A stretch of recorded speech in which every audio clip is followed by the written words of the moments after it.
গণতন্ত্র স্বৈরতন্ত্র বুঝি না, আমরা বুঝি দেশ, আমরা বুঝি জাতি।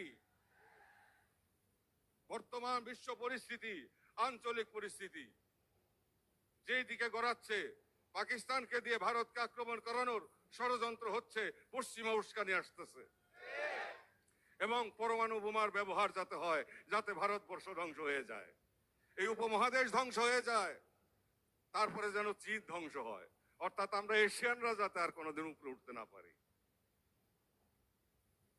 কিন্তু ম্যান প্রপোজেস, গড ডিসপোজেস। তুমি ভাববা একটা, ঘটনা ঘটবে আর একটা।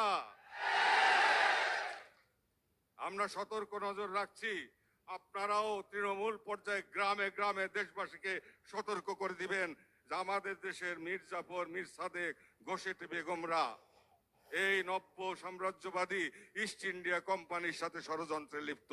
এমনকি তারা মোসাদ, ইহুদিবাদী শক্তি মোসাদ, এই ইসরায়েলের গোয়েন্দা সংস্থা মোসাদের সাথেও চক্রান্ত করে।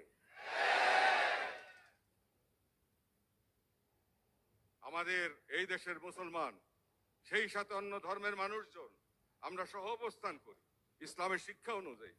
ইসলাম শিক্ষা দিয়েছে মানবতার, যে তুমি তোমার স্বকীয়তা সংরক্ষণ করো, তাহজিব তামাদ্দুন সংরক্ষণ করো এবং সহনশীল হও, মানবিক হও, ভদ্র হও, বিনয়ী হও, ঐক্যবদ্ধ করো সবাইকে।